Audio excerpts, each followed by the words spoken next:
আসসালামু আলাইকুম ওয়া রাহমাতুল্লাহি ওয়া বারাকাতুহু।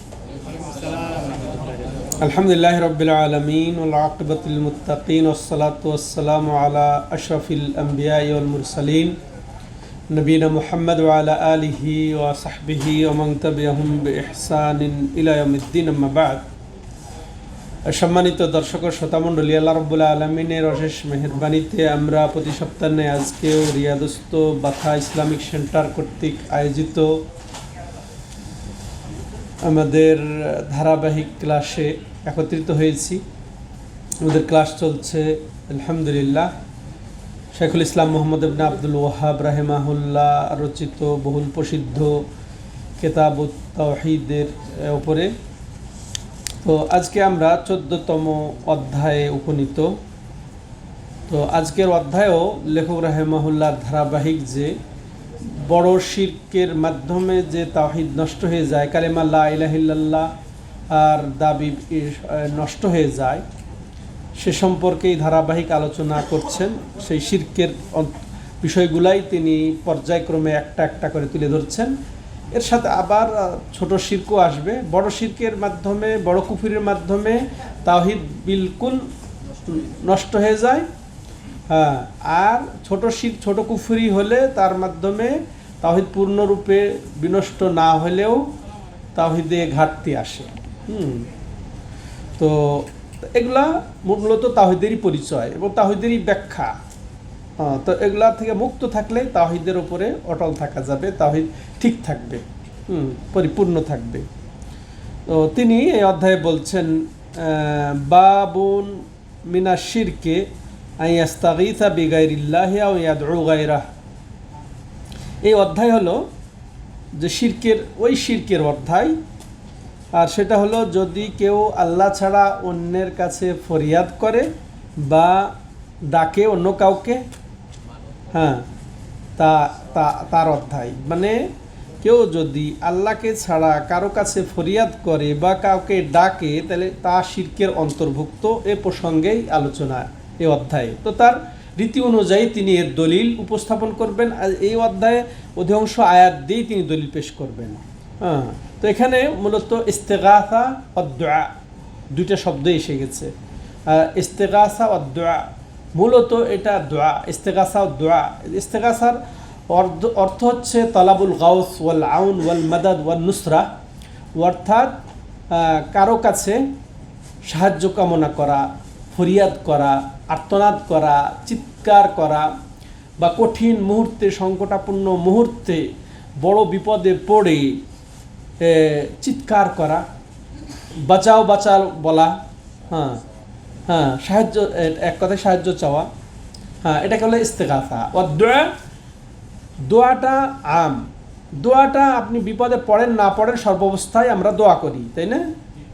সুখে দুঃখে যেটা চাওয়া হয় সেটা হচ্ছে কি সাধারণত দোয়া। আর যদি বিপদে চাওয়া হয় সেটাই হচ্ছে কি ইস্তেগাসা, গাউস থেকে। এটা দুঃখজনক একটা, আমরা জানি ভালো করে এই শব্দটার সাথে পরিচিত, গাউসুল আজম নামে আমরা পরিচয় জানি এই শব্দটার সাথে। গাউস আল আজম আরবি শব্দ, দুটোই তাজা আরবি শব্দ। গাউস মানে ওই যে বললাম, হ্যাঁ, ত্রাণ কামনা করা, সাহায্য চাওয়া, হ্যাঁ, পরিত্রাণ কামনা করা, হ্যাঁ। তো আজম মানে, আর গাউসুল আজম বলতে বোঝানো হয় এখানে যে সর্বোচ্চ সাহায্যকারী, সর্বোচ্চ ফরিয়াদ শ্রবণকারী, নাউযুবিল্লাহ। তো এটা যদি আল্লাহকে বলা হয় তাহলে সমস্যা নেই, কিন্তু এখানে আমাদের সমাজে যেটা, সেটা এই পরিভাষার অর্থ কি, দাবি কি, কি মনে করেন আপনারা? একে আল্লাহর এই লকব বা উপাধি এখানে বলে চাওয়া হয়, বলা হয়, এগুলা গাউসুল আজম কমপ্লেক্স আছে, এটা জানেন তো না? গাউসুল আজম পন্থীরা, এরা কি আল্লাহর উপাধি, ওটা আল্লাহর নামে দিয়েছে? ওটা ইমান কোথায়, ইমান কোথায়, নাউজুবিল্লাহ, হ্যাঁ হ্যাঁ, ব্যক্তির উপরে। তাহলে আল্লাহর হাতে আর থাকলো কি? আল্লাহর কোনো প্রয়োজন আছে? তাহলে এরা নাস্তিক না? হ্যাঁ, আল্লাহকে বাদ দিয়ে একজনকে, আল্লাহ বাদ, হ্যাঁ, নাউজুবিল্লাহ। তাহলে এটা, এই দুটোর পার্থক্য তাহলে গাউস এবং দোয়ার মধ্যে পার্থক্য হচ্ছে, গাউস হচ্ছে খাস, মানে বিপদ সংকটাপন্ন অবস্থায় ফরিয়াদ করা, আর আর দোয়া হচ্ছে সাধারণ, এটাতে বিপদ পড়লেও মানুষ দোয়া করে এবং বিপদ ছাড়াও দোয়া করে। তাহলে দুটার পার্থক্য আমরা জানলাম এবং এর পরিচয়ও আমরা জানলাম। তো এখন এই পরিত্রাণ বা এই সাহায্য প্রার্থনা করা এইভাবে, এইভাবে কঠিনভাবে সাহায্য প্রার্থনা করার এর মূলত প্রকার আছে। প্রথম, এটা আল্লাহর কাছে, প্রথমত আল্লাহর কাছে এবং গায়রুল্লাহর কাছে। আল্লাহর কাছে এটা হচ্ছে ইবাদত, আল্লাহর কাছেই সাহায্য কামনা করা, মুক্তি কামনা করা, ফরিয়াদ করা আল্লাহর কাছে। তো এটা ইবাদত, এটাই হচ্ছে ইবাদত, এটাই হচ্ছে তাওহীদ। আর এটাই যদি গায়রুল্লাহকে এইভাবে চাওয়া হয়, আর সেটাই হচ্ছে শিরিক। তো গায়রুল্লাহর কাছে চাওয়ার আবার কয়েকটা ধরন আছে। যে বিষয়ে গায়রুল্লাহ বা আল্লাহ ছাড়া অন্য কেউ পারবে, সামর্থ্য রাখে, তখন তার কাছে চাওয়াটা তখন শিরক হবে না, এটা জায়েজ হবে। যেমন মনে করেন কেউ বিপদে পড়ে গেছে, এইখান দিয়ে যাচ্ছে, চোরে ধরেছে, ও বাঁচাও বাঁচাও করে চিল্লাইলো, এটাও তো সাহায্য চাওয়া। আর এখান থেকে আপনারা দৌড় দিয়ে যে তাকে বাঁচাতে পারবেন, তো এটা কোনো সমস্যা নেই। ওরকম ডুবে গেছে, বাঁচাও বাঁচাও করে চিল্লাইছে যে তারা কিনারায় আছে, সমস্যা নেই। আগুন লেগেছে, বাঁচাও বাঁচাও বাঁচাও, আগুন লেগেছে, আগুন বাঁচাও চিৎকার করে ডাকছে, এটাও কিন্তু গাউস। আর এটা কোরআনও এসেছে, এই মর্মে কোরআনও এসেছে। যেমন মুসা আলাইহিসসালাম, মুসা আলাইহিসসালামের ঘটনা আল্লাহ রাব্বুল আলামিন কোরআনে বর্ণনা দিয়েছেন, ফাস্তাগাসাহুল্লাযী মিন শিয়াতিহি আল্লাযী মিন আদুইহি। তো এই যে কীর্তির লোকটা, বনি ইসরাইল লোকটা এখানেও সাহায্য চেয়েছিল। তো মুসা আলাইহিস সালাম যে তাকে সাহায্য করেছিল, সেও বাঁচাও বলে সে সাহায্য চেয়েছিল। তো তাহলে এখানে বোঝা গেল যেটাতে সামর্থ্য আছে, বনি আদম সামর্থ্য রাখে, আর ওটাতে সাহায্য চাইলে সংকটাপন্ন অবস্থায় ফরিয়াদও করলে, তাইলে বাঁচাও বাঁচাও বলে চিৎকার করলেও সমস্যা নেই। সমস্যা কোথায় দিলে? সমস্যা অবশ্যই আছে। তো যেটা বলছি, যেটা সামর্থ্য আছে। এছাড়া যদি এই চিৎকারটা, কথার কথা, সে ডুবে গেছে, এখন খাজা বাবা বাঁচাও, আব্দুল কাদের জিলানি বাঁচান, পিরানে পীর দস্তগীর, কুতুবে সুবহানি, ওকে চিৎকার করে ডাকছে, তাজা শিরক। কোন শিরক এটা? যে শিরকের মাধ্যমে মানুষ ইসলাম থেকে একেবারে বের হয়ে যায়, ইসলামে তার কোনো একটা অংশ থাকে না, তার সম্পূর্ণ সৎ আমল নষ্ট হয়ে যায়, ইসলাম থেকে খারেজ হয়ে যায়, জাহান্নাম ওয়াজিব হয়ে যায়, জান্নাত হারাম হয়ে যায়, তার রক্ত ধন সম্পদ মুসলিম শাসকের জন্য হালাল হয়ে যায়।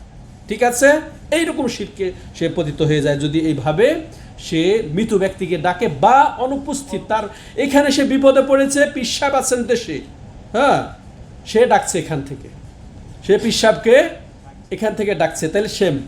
ঠিক আছে, গায়েব বা অনুপস্থিত বা মৃত ব্যক্তিকে যদি ডাকে তাহলে সে ইসলাম থেকে খারিজ হয়ে যাবে।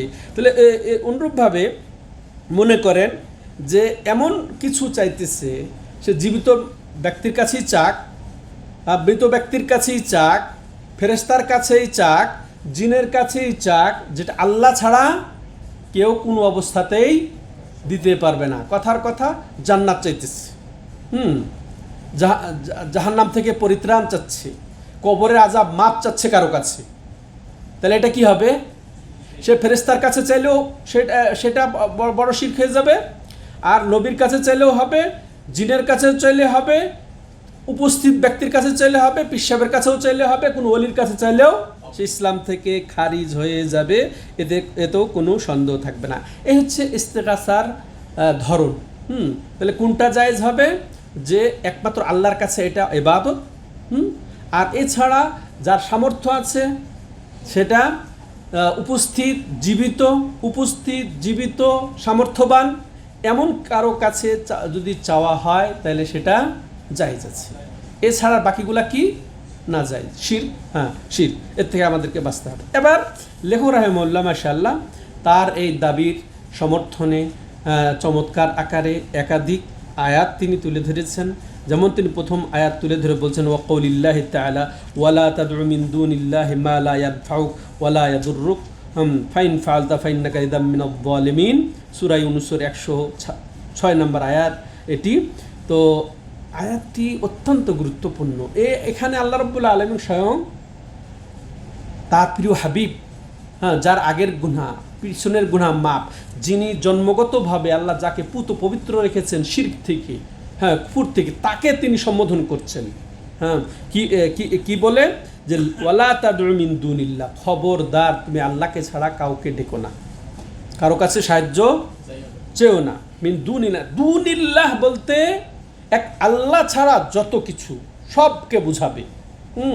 নবী, অলি, ফেরেশতা, জিন, যে কেউ, পাথর, গাছ, সব কিছু, আস্তানা, দরগা, সব কিছুকে তুমি ডেকো না।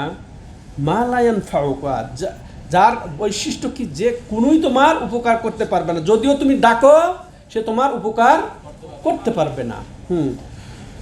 ওয়ালা ইয়াদুররুক, এবং তুমি যদি তাকে না ডাকো, তার ইবাদত যদি নাও করো, তাহলে সে তোমার কোনো ক্ষতিও করতে পারবে না। যদি ডাকো সে তোমার কোনো উপকার করতে পারবে না, আবার যদি না ডাকো সে তোমারও ক্ষতিও করতে পারবে না। তাহলে কেন ডাকবে? ফাইন ফাআলতা, পক্ষান্তরে তুমি যদি তাকে ডাকো, তার কাছে ফরিয়াদ করো, তার কাছে আশ্রয় চাও বিপদ আপদ সংকটাপন্ন অবস্থায়, যদি তাকে ডাকো, ডেকে ইবাদত করো, ফাইন্নাকা ইযাম মিনাজ যালিমিন, তাহলে তুমি অবশ্যই তুমি নবী অবশ্যই জালেমদের অন্তর্ভুক্ত হয়ে যাবে, অর্থাৎ মুশরিকদের। এখানে জালেম মানে কে? মুশরিক। অর্থাৎ সুলাইমান আলাইহিস সালাম তার ছেলেকে কি বলেছিলেন? ইন্না শিরকা লা যুলমুন আযীম, নিশ্চয় শিরিক হচ্ছে মহা যুলম। তাহলে যে এই শিরিক করবে সে জালেম। তাহলে তুমি যদি এই ডাকো, অর্থাৎ এই শিরিক করো, ডেকে আল্লাহকে বাদ দিয়ে কাউকে ডেকে যদি শিরিক করো, তাহলে ডাকো, তাহলে তুমি জালেমদের অন্তর্ভুক্ত হয়ে যাবে, মানে মুশরিকদের অন্তর্ভুক্ত হয়ে যাবে। কাকে আল্লাহ বলছেন? স্বয়ং তার প্রিয় হাবিব মুহাম্মদ সাল্লাল্লাহু আলাইহি ওয়াসাল্লাম, যিনি শিরক মুক্ত তো বটেই, শুধু নবী হয়ে শিরক মুক্ত নয়, জন্ম থেকেই আল্লাহ রাব্বুল আলামিন তাকে রক্ষা করেছেন যাবতীয় শিরক থেকে, শিরকের যাবতীয় ওয়াসাইল মাধ্যম থেকে যাকে করেছেন, আর তাকে তিনি এভাবে সম্বোধন করছেন, সুবহানাল্লাহ। তাহলে এটা আমরা পেলাম। তাহলে এই আয়াতের সাথে সম্পর্ক যে এই অধ্যায়ে সরাসরি যে আল্লাহ ছাড়া অন্যের কাছে সাহায্য চাইবে, অন্যকে ডাকবে, সেটা শিরক করবে সে। তাহলে এটা স্পষ্ট হয়ে গেল এটার ইয়াটা। সম্মানিত ভাইয়েরা, এবার দেখেন এই আয়াত দ্বারা আমরা কি শিখলাম? যে নিশ্চয়ই আল্লাহ ছাড়া অন্য কাউকে ডাকলে, সাহায্য চাইলে, এটা এমন বড় শিরক যে শিরকের ফলে মানুষ ইসলাম থেকে খারিজ হয়ে যায়। আল্লাহু আকবার। আরও কি পেলাম? যে সুবহানাল্লাহ, যতই সে মুত্তাকি হোক, যতই সে পরহেজগার হোক, যতই সে ওলি, বড় আল্লাহর ওলি হোক, যত বড় ইমাম হোক, যত বড় আল্লাহওয়ালা হোক না কেন, সেও যদি আল্লাহ ছাড়া অন্যকে ডাকে, অন্যের কাছে ফরিয়াদ করে, শিরিক করে, সে যদি ডাকে, তাহলে কি হবে? সেও মুশরিক হয়ে যাবে। মানে স্বয়ং নবীকে আর এক জায়গাও বলেছেন আল্লাহ রাব্বুল আলামিন, লাইন আশরাকতা লাইহবাতান্না আমালুক, যে তুমি নবী যদি শিরিক করো, তাহলে তোমারও আমল সবগুলা কি হবে? বরবাদ হয়ে যাবে। এখন তারপরেও আমাদের সমাজের লোকের গায়রুল্লাহকে ডাকলে, খাজা বাবাকে ডাকলে, আব্দুল কাদের জিলানীকে ডাকলে, পীর সাহেবকে ডাকলে তারা মুশরিক হয় না। আল্লাহ নবীকে বলছেন, তাহলে এখান থেকে কি বুঝলাম? যতই ভালো পরেজগার দিন, এখন নবীও যদি দেখে, আমাদের নবীও যদি শিরক করেন, তাহলে তো সব আমল বরবাদ হয়ে যাবে। তাহলে এটা আল্লাহ রাব্বুল আলামিন, তাহলে তুমি যদি ডাকো তোমার রবকে ছাড়া, তাহলে তুমি অবশ্যই কি হয়ে যাবে? জালেমদের অর্থাৎ মুশরিকদের অন্তর্ভুক্ত হয়ে যাবে। এটা আমরা জানলাম। তাহলে অন্যরা তাহলে আর কোনো প্রশ্নের বাইরে, এরা তো কোনো কথাই নয়। তেমনইভাবে আমরা এটাও জানলাম এই আয়াতের মাধ্যমে যে মুশরিকদের যত মাবুদ, যত কবর, মাজার, দরগায়, ওলি আউলিয়া নাম দিয়ে যত শিরিক হচ্ছে, সেটা যেভাবেই হোক না, মূর্তি বলেন, পাথর বলেন, যত বলেন, এগুলা সব অপারক। অতএব যেহেতু অপারক, তাহলে কিভাবে তাদের ইবাদত হতে পারে? এটা আমরা বুঝলাম। এবার লেখক রাহিমাহুল্লাহ মাশাআল্লাহ তার চমৎকার রীতি অনুযায়ী আবার আরেকটি আয়াত এখানে সংযুক্ত করছেন, কি মনে করে যে যে সমস্ত যাবতীয় ইবাদতের হক একমাত্র আল্লাহ। তো এই দোয়া ইবাদত, ফরিয়াদ করা ইবাদত, হ্যাঁ, তো এই যত কিছু আছে এগুলা ইবাদত। তো এটা অন্য কাউকে ডাকলে, অন্যের কাছে ফরিয়াদ করলে, অন্যের কাছে চাইলে, আর্তনাদ করলে এটা এমন বড় শিরক যেটা ইসলাম থেকে তাকে নিয়ে চলে যায়, যারা কোনো উপকারও করতে পারবে না, যারা কোনো ক্ষতিও করতে পারবে না। এই মর্মেই দেখুন আরও চমৎকার একটা আয়াত তিনি উল্লেখ করছেন, ওয়াইয়ামসাসকাল্লাহু বিদুর ফালা কাশিফা লাহু ইল্লাহু ওয়াইয়ুরিদকা বিখাইরিন ফালা রাদ্দা লিফাদলিহি ইউসিবু বিহি মান ইয়াশাউ মিন ইবাদিহি ওয়া হুয়াল গফুরুর রহিম। সূরা ইউনূস 107 নম্বর আয়াতে আল্লাহ যেটা বলছেন, লেখক রাহিমাহুল্লাহ, এই যে তার শিরোনাম যে আল্লাহ ছাড়া অন্যের কাছে সাহায্য চাওয়া বা প্রার্থনা করা, ডাকা বিপদ আপদে, সেটা যে শিরিক, তার দ্বিতীয় দলিল হিসেবে তিনি আয়াত যুক্ত করে করছেন। আর আল্লাহ বলছেন ওয়াইয়ামসাসকাল্লাহু বিদুর, যে হে নবী, এটাও নবীকে আল্লাহ বলছেন যে হে নবী দেখো, যদি আল্লাহ তোমাকে কোনো রকমের দুঃখ কষ্ট পৌঁছান, হ্যাঁ, অসুস্থতা হোক, যে কোনো বিপদ, সেটা শারীরিক বিপদ হোক, অর্থনৈতিক বিপদ হোক, পারিবারিক বিপদ হোক, হ্যাঁ, যে কোনো বিপদ, এখানে এমন শব্দ আল্লাহ রাব্বুল আলামিন বলেছেন বেদুররিন, হ্যাঁ, যে নাকেরা যে ব্যবহার করেছেন, যে কোনো বিপদ আপদ, যে কোনো কষ্ট, যে কোনো ক্ষতি এখানে শামিল। সবার এই আয়াতটা আমাদের জন্য, এটা উপদেশের জন্য যথেষ্ট, সান্ত্বনা পাওয়ার জন্য যথেষ্ট, হ্যাঁ, যে কি, যে কোনো ধরনের দুঃখ কষ্ট বিপদ আপদ যদি তোমাকে পৌঁছে, ফালা কাশিফালা, হ্যাঁ, তো এই দুঃখ কষ্টের কেউ মোচনকারী নেই, কেউ দূরীভূতকারী নেই, ইল্লাহু, একমাত্র আল্লাহ ছাড়া, ওয়াইয়ুরিদকা বিখাইর, এর ঠিক এর বিপরীত। দেখো, যদি তিনি অর্থাৎ আল্লাহ যদি কোনো খায়ের, এটা ঠিক ওই দূর এর বিপরীত, কোনো যদি কল্যাণ, কোনো যদি উপকার, হ্যাঁ, যদি কোনো যদি ভালো, এগুলা যদি পৌঁছাতে চান, হ্যাঁ, যে ফালা রাদ্দা লিফাদলি, তো তার এই অনুগ্রহকে, তার এই উপকারকে, তার এই কল্যাণকে কেউ প্রতিহত করতে পারবে না, কেউ দূরীভূত করতে পারবে না। ইসিবু বিহি মাইয়াশা, আল্লাহ যাকে চান তাকে দিবেনই দিবে, হ্যাঁ, দিবেনই দিবেন, বান্দার মধ্যে যাকে চান দিবেনই দিবেন। ওহুয়াল গফুরুর রহিম, আর তিনি মাশাআল্লাহ মহা ক্ষমাশীল, মহান দয়ালু। এটা এবার দেখেন আয়াতটা কত চমৎকারভাবে আল্লাহ রাব্বুল আলামিন তাওহীদকে সুসাব্যস্ত করেছেন। তো এটা আমরা স্পষ্ট বুঝতেই পারছি। এইখান থেকে আমরা কি বুঝবো সেটা শুনবো। তাহলে এটা লেখক রাহিমাহুল্লাহ তার শিরোনামের দলিলকে সুসাব্যস্ত করার জন্যে সুন্দর করে সেট করেছেন। তাহলে এই আয়াত থেকে যেগুলো আমরা বুঝতে পারলাম সংক্ষেপে, সেটা কি, যে তাওহীদে উলুহিয়া, তাওহীদে উলুহিয়া কি, যে আল্লাহর হক সমূহ, তাহলে ডাকাটা একমাত্র আল্লাহর প্রাপ্য অধিকার, একমাত্র তাকেই ডাকবো, তার কাছেই সাহায্য চাইবো, তার কাছেই ফরিয়াদ করবো বিপদে আপদে, হ্যাঁ, তাহলে এটা হচ্ছে তাওহীদে উলুহিয়াত, এটা ইবাদত, বান্দার এটা আমল, এই আমলটা, ইবাদতটা একমাত্র আল্লাহর জন্য নিবেদন করা। তো এই তাওহীদে উলুহিয়াতের মাধ্যমে, তাওহীদে ইবাদতের মাধ্যমে যে আল্লাহ রাব্বুল আলামিন রুবিয়াতকে সাব্যস্ত, বা এই যে কাফের মুশরিক সহ সব মানুষই কিন্তু রুবিয়াতে বিশ্বাসী, হ্যাঁ, যারা আস্তিক সবাই কিন্তু রুবিয়াতে বিশ্বাসী। তিনি একমাত্র স্রষ্টা, তিনি একমাত্র প্রতিপালক, তিনি একমাত্র রিজিক দানকারী, তিনি একমাত্র বৃষ্টি বর্ষণকারী, তিনি ভালো মন্দ মালিক, এগুলা সবাই বিশ্বাস করে। কিন্তু যেহেতু তুমি বিশ্বাস করছো তিনি স্রষ্টা, তিনি তোমার প্রতিপালক, তিনি তোমার রিজিক দানকারী, তিনি তোমার ভালো মন্দের মালিক, তাইলে আবার কাকে চাইবা তুমি, কার কাছে, হ্যাঁ? তাহলে এটা স্পষ্ট হয়ে গেল না? ওটাই তোমার কথাতেই, ওটা তোমার দলিল যে তুমি যেহেতু তাকে রব মানছো, স্রষ্টা মানছো, অতএব তুমি একমাত্র তাকে মাবুদ মানো না কেন? তাহলে চাওয়ার ক্ষেত্রেও তুমি তাকেই মানো না কেন? তো অলির কাছে মানতে যাও, অলির কাছে চাইতে যাও কেন? অলির কাছে সাহায্য চাও কেন? এটা আমরা বুঝতে পারলাম এই আয়াতের মাধ্যমে। তেমনি এই আয়াতের মাধ্যমে আল্লাহ ছাড়া অন্যের যারা অপারক তাদের কাছে চাওয়াটা, দোয়া করাটা, তাদেরকে ডাকাটা, একে প্রতিহত করা হচ্ছে। যে কোনো বিপদে আপদে তো কোনো তারা কিছু না উপকার করতে পারবে না, তারা ক্ষতি করতে পারবে না ক্ষতি থেকে বাঁচাতে পারবে। তেমনইভাবে এখান থেকে আমরা বুঝতে পারছি যে আল্লাহ যে যার জন্য যেটা চান সেটা হবেই হবে, কেউ সেটা প্রতিহত করতে পারবে না। এটাই যে আল্লাহর ইচ্ছা প্রকাশ পাচ্ছে এই আয়াতের মাধ্যমে।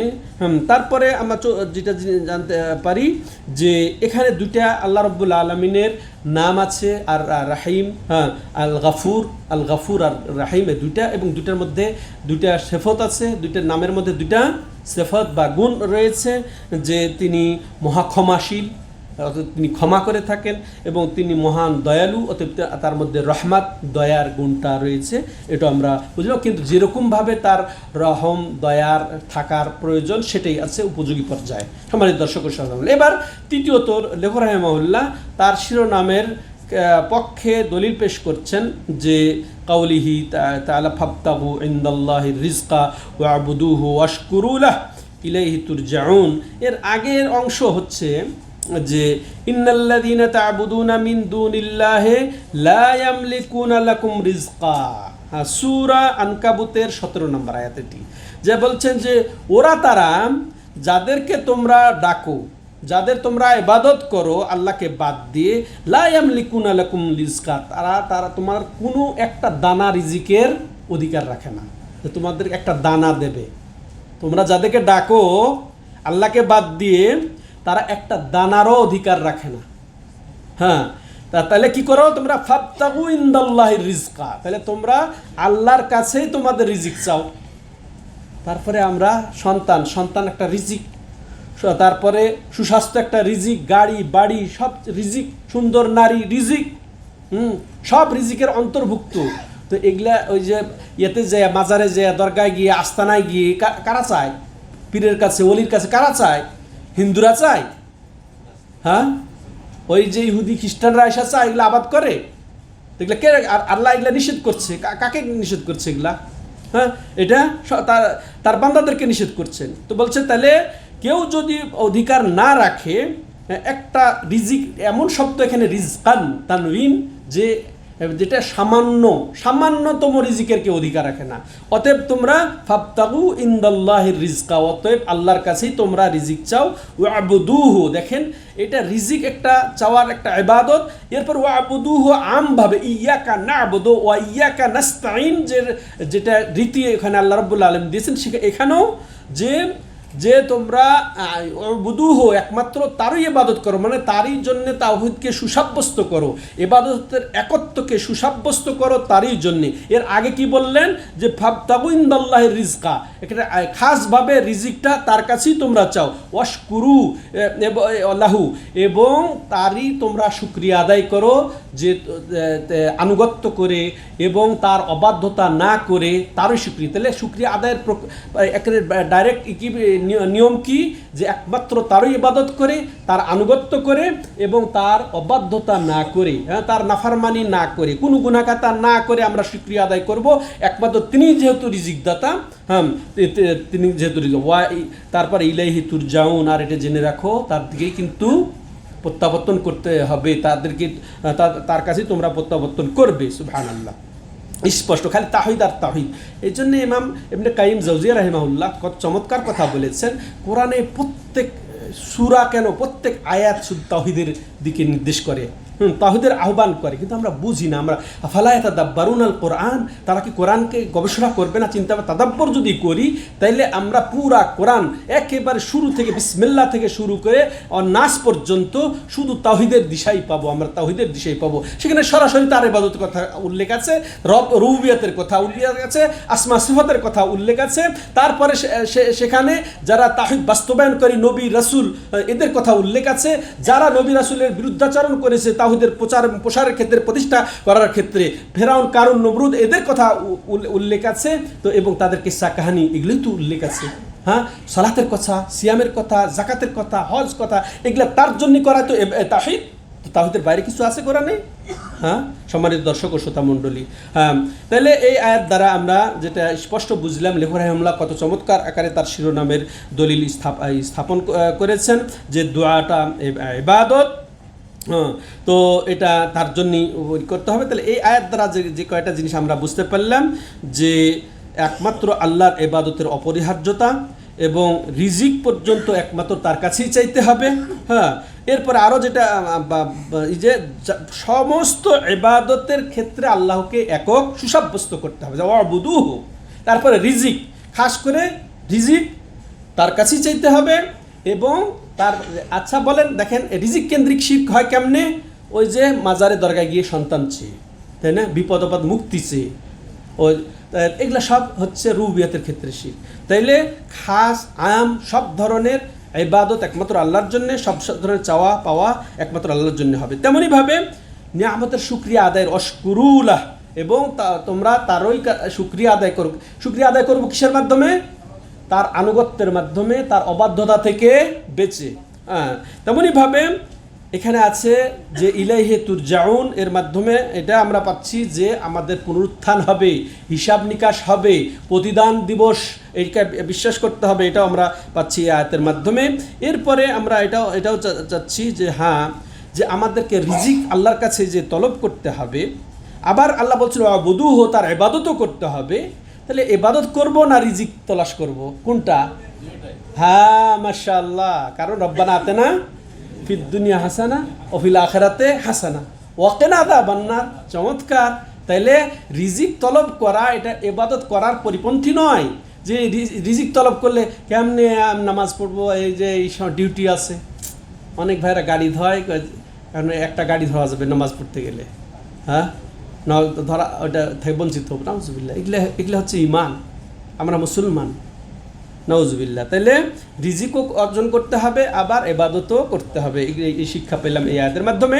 এরপরে দেখেন আরেকটি আয়াত লেখক রাহিমাহুল্লাহ উল্লেখ করছেন কি, যে ওর চার বড় গুমরাহ আর কে হতে পারে, হ্যাঁ, যে আল্লাহকে ছাড়া অন্যকে ডাকবে। এই মর্মে আয়াত আল্লাহ রাব্বুল, ঠিক একই বিষয়, শিরোনামের একই বিষয় লেখক রাহিমাহুল্লাহ এখানে তুলে ধরার জন্য সূরা আহকাফের 5-6 নম্বর আয়াত যুক্ত করেছেন, যে ওমান আদাল্লু মিম্মান ইয়াদউ মিন দুনিল্লাহি মান লা ইস্তাজিবু লাহু ইলা ইয়াউমিল কিয়ামাতি ওয়া হুম আন দুআইহিম গাফিলুন ওয়া ইযা হুশিরান নাসু কানু লাহুম আদা ওয়া কানু বিইবাদাতিহিম কাফিরিন।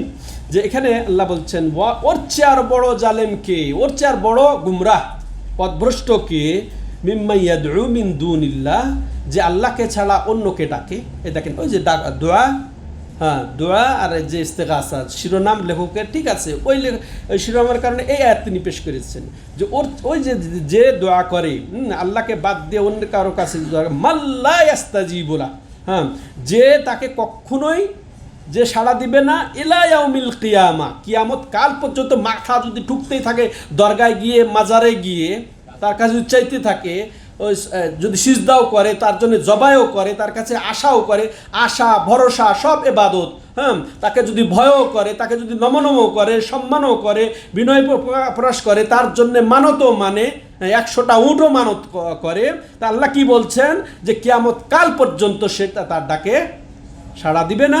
ওহুম আন দুআইহিম গাফিলুন, মূলত সে তার দোয়া, সে যে তাকে ডাকছে সে কিচ্ছুই বুঝে না, হ্যাঁ, অসচেতন, সে দোয়া সম্পর্কে জানে, সে মৃত্যু, হ্যাঁ, তো কীভাবে সে জানবে? আর সে মনে করছে যে সবই জানবে, হ্যাঁ, নাউজুবিল্লাহ। এর চেয়ে আর জাহেল কি হতে পারে?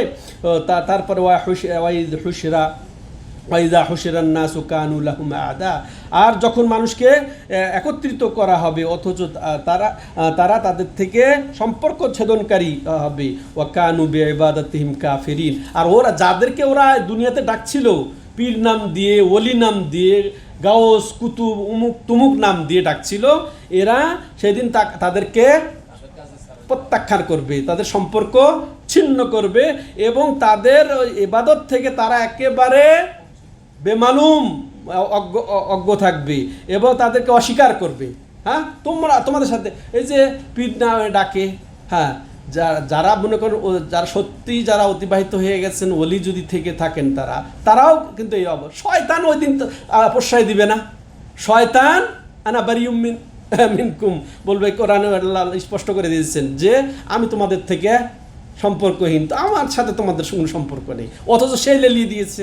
তো ঠিক তাগুত, যাদের ইবাদত করা হচ্ছে তারা তাগুত, তারা সত্যিকার যদি মুমিন সালেহ থাকে তাহলে তাগুত হবে না। যেমন ঈসা আলাইহিস সালাম তাগুত নন, যদিও ঈসা আলাইহিস সালামকে তারা রব হিসেবে মাবুদ হিসেবে তারা পুজে, কিন্তু ঈসা আলাইহিস সালামের মতো ওটাতে কমই আছে। আর অধিকাংশই দরগা মাজার এগুলো যারা চলছে এগুলো সব হচ্ছে ওই রকমই তাগুত। তো ওগুলো তাগুত নিজেরাও তারা মুক্তি সম্পর্ক ছিন্নতা ঘোষণা করবে, নিজের নাফসি নিয়ে তাদেরকে তো আল্লাহ রাব্বুল আলামিন পাকড়াও করবেন।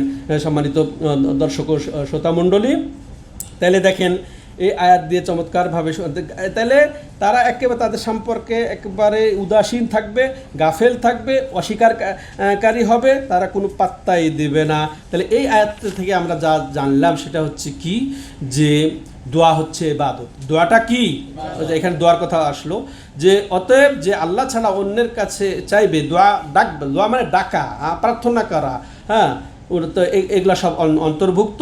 আল্লাহ ছাড়া অন্যকে ফাঁকা, সে কি করবে, সে বড় শিরকের মুশরিক হবে, সে বড় শিরকের মুশরিক হবে, যে শিরকের ফলে সে ইসলাম থেকে খারিজ হয়ে যাবে, যেটা আগে বলা হয়েছে। এবং সে একেবারে দুনিয়ায় আখেরাতের দুর্ভাগ্যবান হবে, হ্যাঁ, সে দুর্ভাগ্যবান হবে। এরপর আরও আমরা যেটা জানলাম যে শিরক হচ্ছে সবচেয়ে বড় গুমরাহি, অমান আদাল, হ্যাঁ, যেমন আল্লাহ রাব্বুল আলামিন কি বলছেন, অমান আদাল্লু মিম্মান ইয়াদউ মিন দুনিল্লাহ, ওর চেয়ে আর বড় গুমরাহ। তাহলে সবচেয়ে বড় গুমরাহকে মিম্মান ইয়াদউ মিন দুনিল্লাহ, যে আল্লাহকে ছাড়া অন্য কাউকে ডাকে। তাহলে এই শিরকটা সবচেয়ে বড় গুমরাহ, এটা গুমরাহি, এটা আমরা এটা বুঝলাম। এরপরে আরও যেটা জানলাম যে হাসর আছে, পুনরুত্থান আছে, এটারও আমরা দলিল পেলাম এই আয়াতের মাধ্যমে, যে আল্লাহ রাব্বুল আলামিন প্রতিদান দেবেন, আমাদেরকে পুনরুত্থান করবেন, এটা আমরা জানলাম।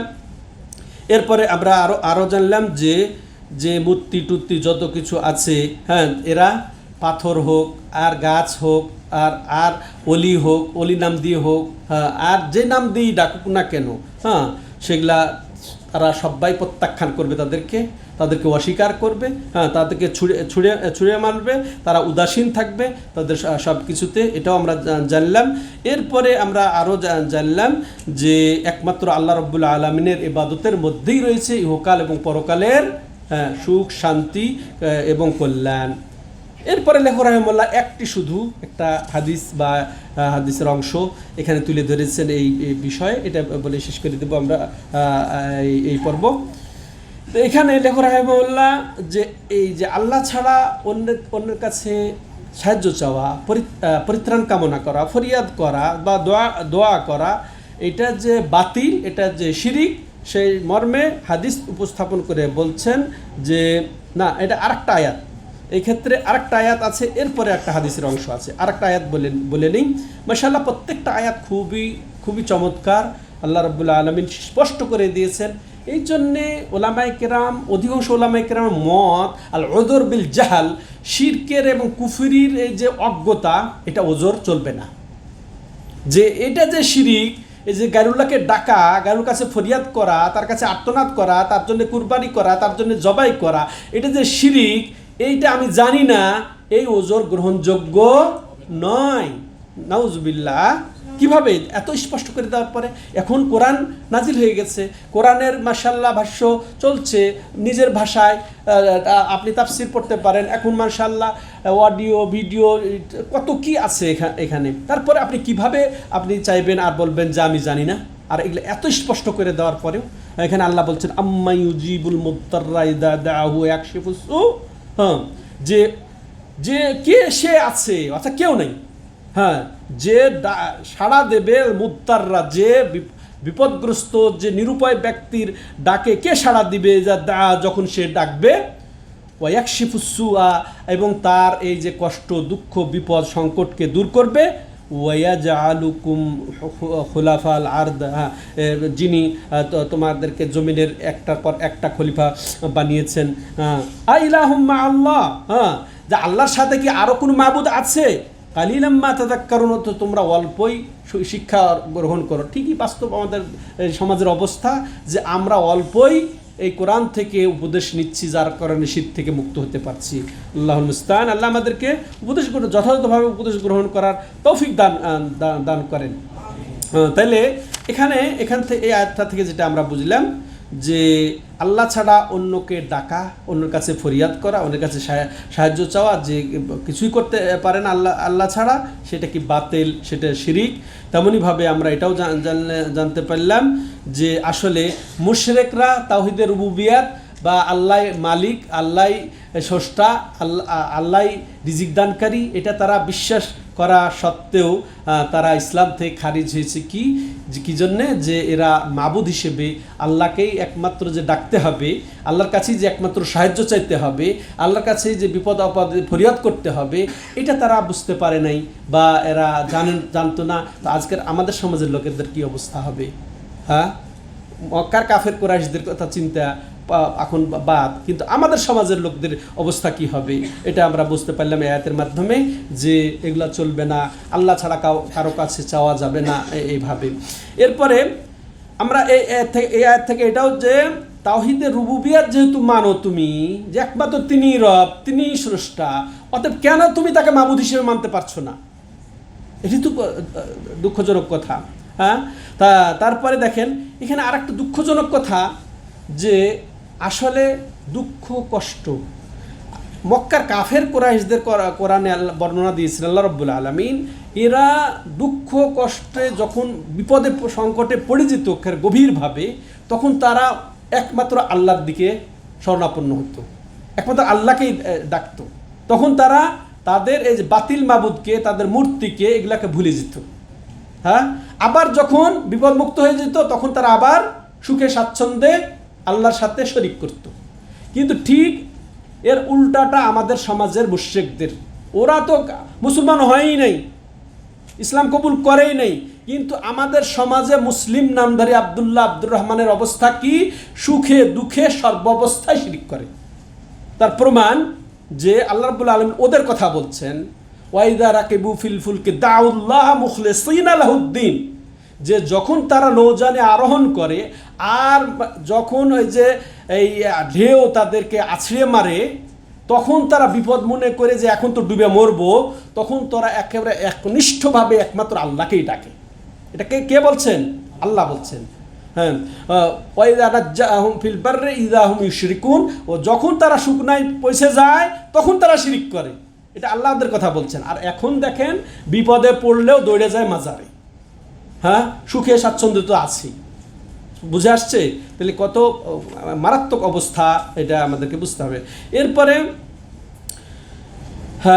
যে তারা এই যে অস্বীকার, যে তাদের যে যাদেরকে তারা ডাকে, এগুলা তাদেরকে প্রত্যাখ্যান করবে, এখানে বোঝা যাচ্ছে। এবার যেটা বলছিলাম, এবার হাদিস লেখক রাহিমাহুল্লাহ এখানে যুক্ত করছেন যে নবী সাল্লাল্লাহু আলাইহি সাল্লাম তার সাথে ইস্তেগাসা, তার কাছে চাওয়া হোক, তার কাছে ফরিয়াদ করা হোক, তার কাছে প্রার্থনা করা হোক, এটা নবী সাল্লাল্লাহু আলাইহি সাল্লাম প্রত্যাখ্যান করেছেন। তাহলে আর কারো কাছে চলবে? নবীর পরে নবীর মতো আর কেউ ওলি আসবে না? এসেছে না, আছে না, আসবে। অথচ নবী সাল্লাল্লাহু আলাইহি সাল্লাম তার জীবদ্দশায় তার কাছে চাওয়াটা, তার কাছে ফরিয়াদ করাটাকে প্রত্যাখ্যান করেছেন। সেই মর্মে এই হাদিসটা এখানে লেখক সংযুক্ত করছেন। ইমাম তাবারানি তার আওসাতে উল্লেখ করেছেন, যিনি সাহেবুল মাআজেম, ইমাম তাবারানি, তিনি তার সনদে অর্থাৎ ওবাদা বিন সামেতের সনদে তিনি উল্লেখ করেছেন আন্নাহু কানা ফি জামানিন নবী সাল্লাল্লাহু আলাইহি ওয়াসাল্লাম মুনাফিকুন ইউযিল মুমিনিন ফাকালা বা'দুহুম কুমু বিনা নাস্তাগীসু বিরাসূলিল্লাহি সাল্লাল্লাহু আলাইহি ওয়াসাল্লাম মিন হাদাল মুনাফিক। তো এখানে বলছেন তিনি যে নবী সাল্লাল্লাহু আলাইহি ওয়াসাল্লামের জামানায় একজন মুনাফিক ছিল, এখানে তার নাম নেই। তো ব্যাখ্যাকার বলছেন যে এই মুনাফিক হলেন আব্দুল্লাহ ইবনে উবাই ইবনে সালুল, প্রসিদ্ধ রাসুল মুনাফিক, মুনাফিকিন, মুনাফিকদের যিনি সর্দার একজনই ছিলেন। এটা আপনারা সবাই শুনে থাকবেন যে সে হচ্ছে আব্দুল্লাহ ইবনে উবাই ইবনে সালুল। তো এই মুনাফিক নবী সাল্লাল্লাহু আলাইহি ওয়াসাল্লামের জামানায় ছিল। সে কি? মুমিনদেরকে কষ্ট দিত। সে মুনাফিক মানে কি? ভিতরে সে তার কুফুরিকে লুকায়িত রেখে মুখে ইসলাম প্রচার করেছে, মুখে সে ঈমান প্রকাশ করেছে যে আমি মুসলমান, আমি তোমাদের সাথেই, এটা প্রকাশ সেই। তো আর সে ভিতর চক্রান্ত করে এই করে বিভিন্ন ষড়যন্ত্র করে সে মুমিনদেরকে কষ্ট দিত। ফাকালা বা'দুহুম, তো সাহাবাদের কেউ কেউ বললেন কাউকে যে চলো আমরা নবীর কাছে ইস্তেগাসা করি, এর বিপদ থেকে বাঁচার জন্য এটা বিপদ না, হ্যাঁ, ইমানের ওপর হুমকি, কষ্ট, দুঃখ, হ্যাঁ। তো অতএব এর থেকে পরিত্রাণের জন্য আমরা নবীর কাছে যাই, নবীর কাছে পরিত্রাণ চাই, হ্যাঁ, নবীর কাছে। ফাকালান নবী সাল্লাল্লাহু আলাইহি ওয়াসাল্লাম বলছেন যে কুমু বিনা নাস্তাগীসু বিরাসূলিল্লাহ সাল্লাল্লাহু আলাইহি ওয়াসাল্লাম, চলো আমাদেরকে নিয়ে তো তাহলে রাসূলুল্লাহর কাছে আমরা এই মুনাফিক থেকে আশ্রয় চাই। ফাকালান নবী সাল্লাল্লাহু আলাইহি ওয়াসাল্লাম ইন্নাহু লা ইস্তাগাসু বি ওয়া ইন্নামা ইস্তাগাসু বিল্লাহ, যে দেখো, খবরদার, জেনে রাখো যে অবশ্যই আমার দ্বারা ইস্তেগাসা করা যায় না, বরং আল্লাহর কাছে ইস্তেগাসা করতে হয়, ফরিয়াদ করতে হয়। হ্যাঁ, তাহলে স্পষ্ট দেখছেন, এবার হাদিস দিয়েও সুসাব্যস্ত হয়ে গেল বিষয়টি। এই হাদিসের অংশ থেকে যেটা আমরা জানলাম যে নবী সাল্লাল্লাহু আলাইহি সাল্লাম থেকেও যদি ইস্তেগাসা না জায়েজ হয়, হ্যাঁ, তাহলে আর অন্য কার কাছে জায়েজ হবে? কোন পীরের কাছে, কোন অলির কাছে, কোন গাউসের কাছে, কোন কুতুবের কাছে, কোন জেলানি, কোন খাজা বাবা, কোন থাকলো আর কেউ? হ্যাঁ, এরপরে আমরা করলাম যে শব্দ চয়নও করতে হবে সুন্দরভাবে। এই শব্দটা রাসূলুল্লাহ সাল্লাল্লাহু আলাইহি ওয়াসাল্লাম নিজের ক্ষেত্রেও পছন্দ করেন। ইস্তেগাসা মানে কি?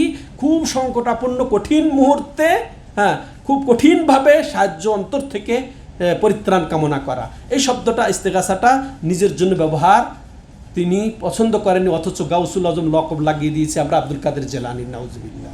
এরা মুসলমান, এরা মুসলমান, নাউজুবিল্লাহ।